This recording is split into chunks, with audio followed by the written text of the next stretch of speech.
Frankie. There you are, brother. Hey, man, how are you? Look how slick your hair is. It needs a haircut.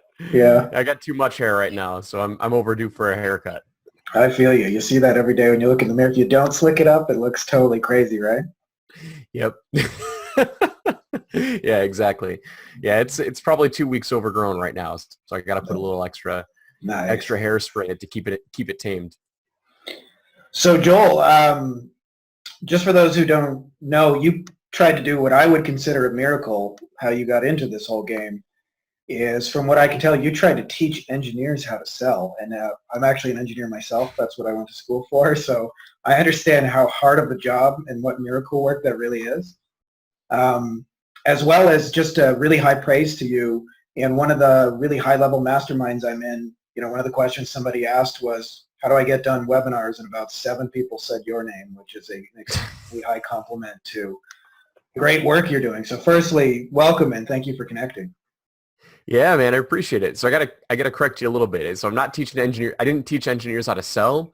I was Mm-hmm. just trying to sell to engineers, which is Got it. probably Equally bad. it's probably not as difficult, or it's probably more difficult to teach engineers how to sell than it is to sell to them. But both are extremely difficult. Yes, yes. It needs just the right amount of technical stuff while you have the whole, sales copy and messaging. Yep. So that's a pretty interesting career journey.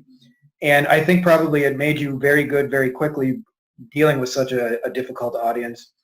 One thing I wanted to ask you is like, obviously you've been doing this in a broad range of topics. You've seen a whole lot of people across a lot of webinars. Like, what are some of the things that you see like people doing kind of the big mistakes, the things they're doing religiously wrong time and time again that, they come to you to get help with? Yeah, so in webinars, specifically, the common mistake that I see people make when writing their own webinars and creating sales pitches and doing trainings with the intent to sell something at the end is they fall victim to something that I call the expert's curse, which is a lot of the people, like 99.9% of the people that I deal with are experts, meaning they are entrepreneurs who are trying to monetize their expertise, monetize their information, and make a living from teaching, inspiring and giving some sort of transformation. So knowing that, they're mostly selling courses or programs to help facilitate that transformation. A webinar is an excellent vehicle to try and attract more of those types of clients, but the biggest mistake that I see people do is they fall victim to this expert's curse, which is they try and teach way too much inside of their sales presentation. So for example, if they've got a course at the end that they're trying to sell on the webinar, they try and condense the entire, let's say it's a 6-week program that they're trying to sell. They're trying to condense that all into about 60 minutes. And it becomes way too complicated. They're like, oh, well, I need to teach everything that I've got in my program in 60 minutes or 45 minutes during my content. And it just becomes way too much information and people get confused. And the rule that I follow religiously when I help people create webinars is a confused mind doesn't buy. And when you distill that, it really means stop teaching too much. And so Yeah. your goal in a webinar and any sort of sales presentation, really any sort of sales letter, sales vehicle, is inspiration and desire. Those are the 2 main things that you are trying to get across in your sales vehicle. So for a lot of the people who are listening, who, by the way, to a T fit the description you just described, where they probably have their own webinars and they're probably, I see it as well. They got this big passion on their heart and they want to share everything they do, but they just overwhelm people. I actually have a friend in real estate and she says whenever she teaches her stuff, people look at her like she got sprayed in the face with a fire hose and they're just like, because it's exactly what you just described. So what are some of the ways that you recommend like people really condense it down and get to the more meaningful chunks? Like how do you kind of approach that whole thing? So the way that I kind of try and condense it down is like if we're selling a course or a program, the way that I kind of break up my webinars is, in the content, they struggle in the offer and they struggle in the content piece. But if I'm specifically trying to eliminate the idea of teaching too much and create more desire and inspiration for whatever it is that they're selling, I'll break the content down into three specific pieces, 3 or 4, right? And the way that I do it is very, very simple. And this kind of helps our copywriters. This helps, anyone who's going through my training programs or coaching, break this down into more meaningful chunks. So the first piece of the content that I teach is really an introduction to their program, their offer at the end, right? Because we still need to let your audience know, anyone who's on a webinar, they have to know that you've got something to sell at the end. And so I want to pair that together with the first piece of content. So the first piece of content is always the vehicle or the system or the methodology that you're ultimately teaching at the end of the webinar. Yeah. So I will introduce that, and I'll say, hey, listen, this is the system that I've created. This is the model. This is the methodology that I believe is going to help you achieve X result, right? Mike Dillard does a very, very good job in this with his List Grow webinar. He basically says, like, if you want to make an impact, you want to build an audience, right? You have to learn how to do this while not having to pay for it. And he talks about using paid advertising and then selling, some sort of monthly recurring revenue program with, anyway, I'm getting too into the weeds here, but so the step 1 is always teaching the methodology, which ultimately is your offer at the very end. Right. So we do that. We bring that up at the very, very beginning of your webinar, and we say, this is the model. This is the method. So any subsequent piece of content after that, whether it's 2 or 3 pieces, and I don't really go more than that, the next 2 or 3 pieces of content that you are teaching are all objection handling sequences to why that first piece of content, which is your model, why it won't work for your audience, right? So what's going on in their mind? Why do they not think that model is going to work for them? So, for example, one of our top performing webinars, which just did over $10 million last year, was a how to build a business on Amazon, right? So step number 1, we were talking about, we introduced how their method was backwards from everyone else that was selling Amazon training programs. So we introduced the model, introduced the method, and then by the time we got to the end of that first piece of content, the audience naturally had like 2 or 3 questions in their mind. Yeah, but what if, right? That's the main statement that I'm always trying to extract. Like, what are they saying what if to? Or yeah, but to? And then those are my next 2 pieces of content. So for them, it was, here's my system. And then it was, yeah, but how do I find my distributors, right? So in content piece number 2, I'm teaching them how to find their distributors. Then once they understand that finding distributors is easy and they can get access to hundreds of distributors and tens of thousands of products, their next yeah, but was, yeah, but how do I find profitable products? Like I have 100,000 products that I need to go through right now. Not all of them are going to be profitable. How do I do that? And so we taught those 3 pieces of content, and we got them to believe that it was possible for them, and it crushed. It was one of the top performing webinars that we have ever created, and we followed that formula, and it works time and time and time again. Yeah, it's actually, I'm sure, obviously been an inspiration on you as well. Russell Brunson and his Expert Secrets, follows a really similar model that has a lot of the same principles. And I love how you're incorporating like really old school copy, not just, because the deeper principles behind it that really make a lot of sense, because I'm sure you could write a great sales letter, and webinars are just a vehicle for you.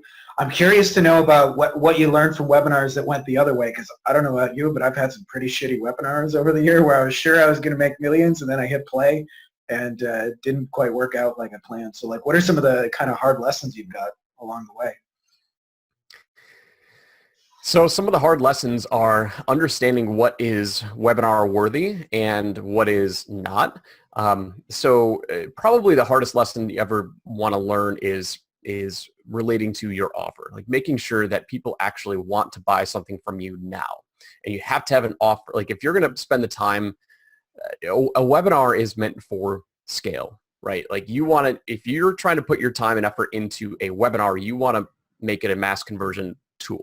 Right. Yes. And you want it to be a front-end customer acquisition method. So if you're selling a course or program, over $500,000, $2,000, like a webinar is a great way to enroll people consistently because you're getting them to spend time with you, building that bond, building that trust. But the hardest lesson that you'll ever learn is not creating an offer that people want to buy now, right? And not aligning your offer with something that people actually want now. So lots of times people will come to me and they're like, hey, Joel, I want to build a webinar for X, Y, and Z. And early in my days, I would say, okay, cool, let's map it out, let's work it out. But now, as you spend more time in direct response marketing and you spend more time in any space, you start to look at certain triggers of is it webinar worthy? Do they have a good offer? 9 times out of 10, when I'm working with a client, the number one thing that I focus on is the offer, right? It's like, okay, cool. You want to sell a course on how to help people level up in their career, right? Is it something that people actually want to do? Or like, is there a specific pain that they want to solve now? And if we go through the exercises and we find out that no, the offer is terrible, like I just can't help them and we won't take on the project. But, always figure out how to create an offer that people need now, because time is of the essence. And, the last thing that you want to do is spend weeks working on a webinar only to find out that your audience really doesn't, it's just not compelling enough for them to hand over their credit card and invest with you. Yeah. Curious to know how you, some basic tips on how you approach creating offers, because I've seen so many different, it's one of those things you hear repeatedly. Everybody says you need to have an irresistible offer, but you're somebody who actually has a track record of actually creating irresistible offers. I feel like it's one of those buzzwords that everybody says, but so few people actually know how to do. How do you just kind of think about that whole process? Irresistible offers all come down to clarity. How clear is the message, and understand and learning how to speak to your audience so they take action now, right? And so when you say you want people to take action now, what are the core elements that you need to accomplish in order for your audience to say, okay, cool, I'm ready to start now? And the main things that we have to talk about is when we create, I call it a power offer, right? A power offer is one sentence that and we've launched power offers just as their own. I'll do social media posts when I'm testing offers. And it's basically, if I offered to do X, Y, and Z for you, it's basic copywriting. I have this version of a power offer, but a lot of times it's nothing more than just a Boolean logic statement. If I offered to do this for you, would you take me up on that offer, right? And so the elements that go into that power offer are, number one, how long is it going to take? Number two, what's the result tangibly that you're going to provide for me? And number three, will this work for me? So for example, I launched a power offer, about 1.5 years ago to just my internal audience, because I wanted to see if people, I wanted to see if it would work.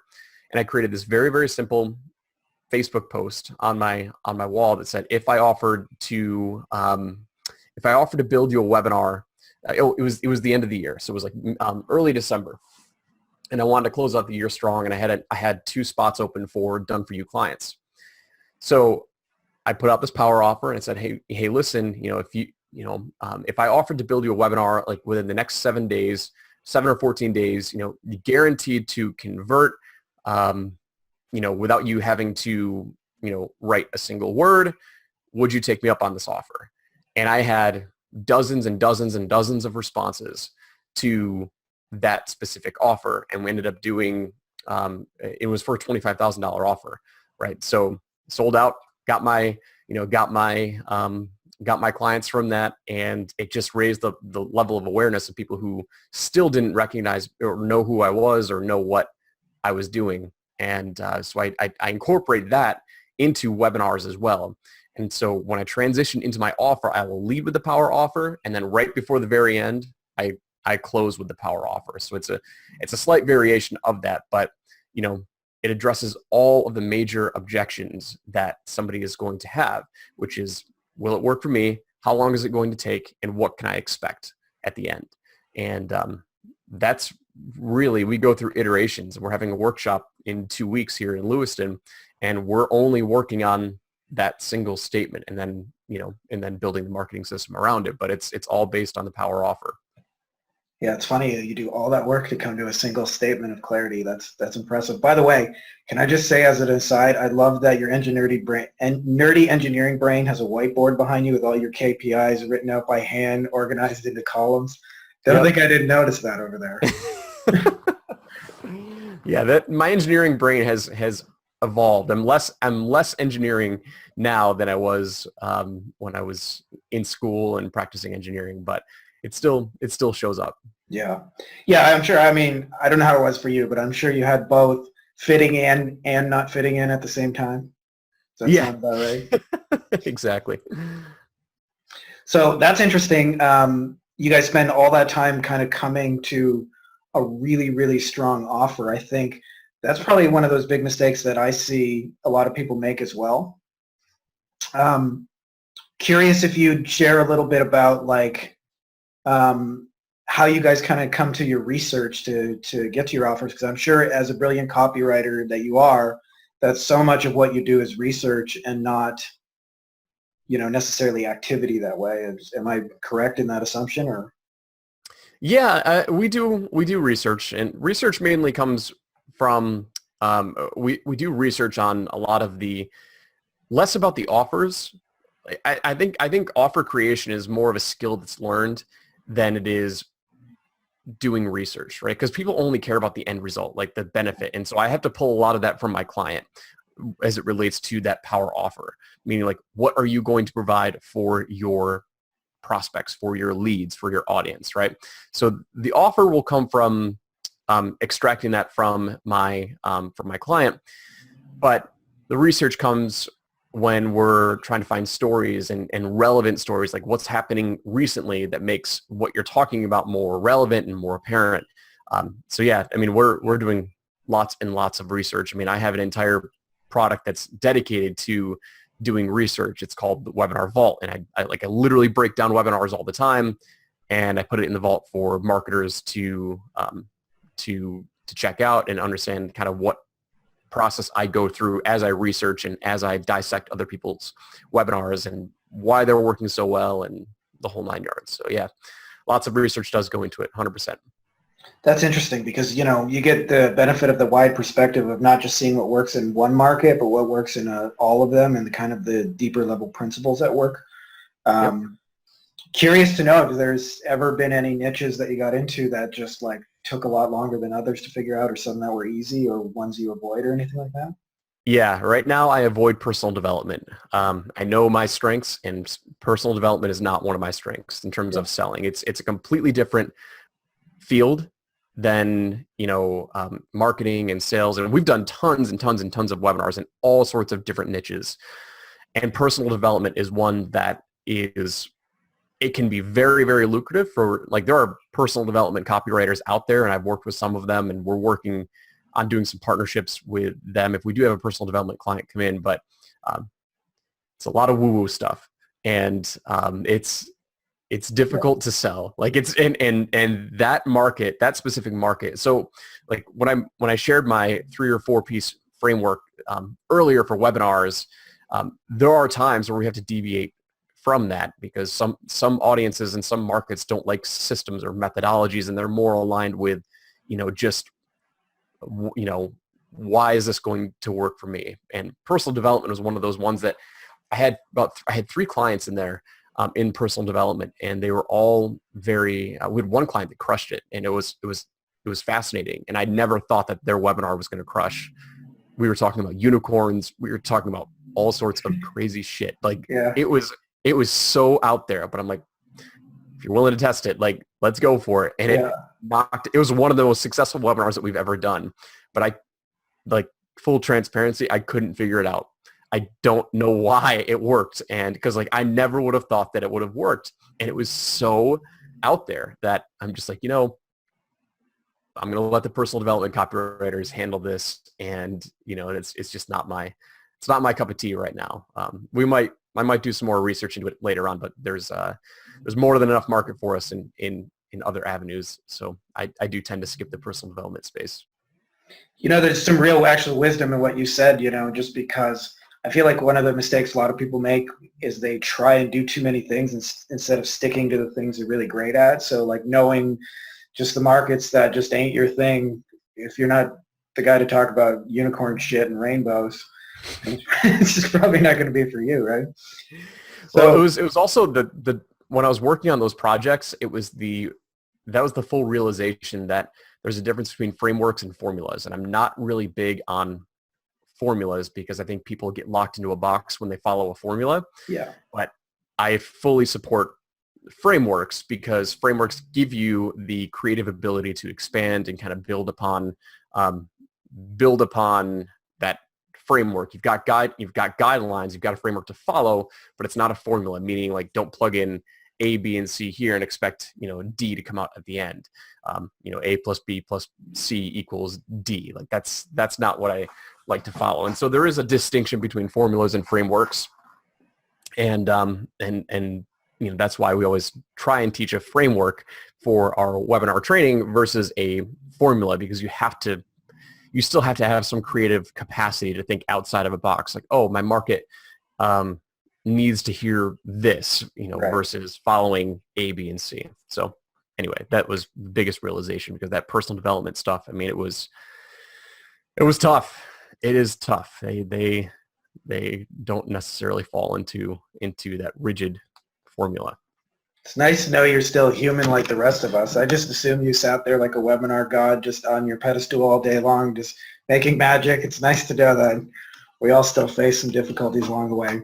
So I think probably, Joel, this has been super amazing. I know you got a hard stop coming up, and I like to keep these kind of short, and this has been amazing. For anybody listening, you've given them a framework for how to understand a webinar, how to really think outside the box, how to address objections, what you're trying to accomplish.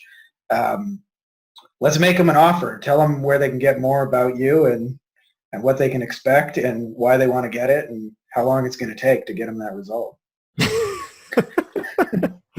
So I'll just make a very soft offer. You can head over to thewebinaragency.com. We've got lots of stuff going on over there. If you're a marketer and you want to learn more about webinars, or if you're even writing webinars for your clients, you can sign up for the Webinar Vault, which is my research file. I try and put a new webinar up there every month or so, and they're usually about 2 to 3 hours of training where I'm breaking down the copy, the angles, the hooks, the email sequences, everything. I'm dissecting it and explaining why it works and how to apply it for your own business. So that's specifically for marketers or experts who just want inspiration for themselves.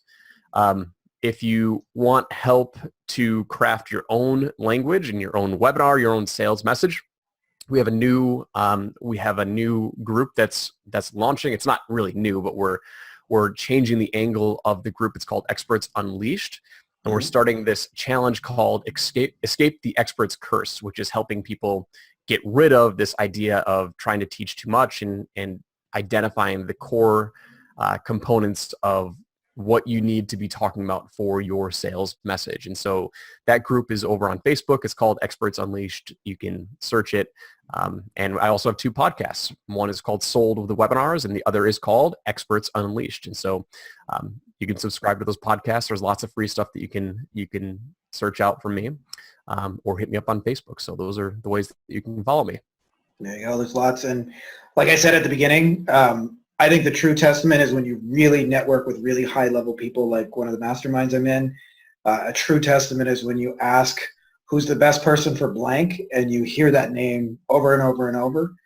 Usually you'll hear a couple, but even those people are usually pretty amazing. So it is an extreme vote of confidence when you get the same name. So Joel Erway, there's a reason you're here. Thank you so much for doing this, and go download his stuff and connect with him, because it's, like I said, it works.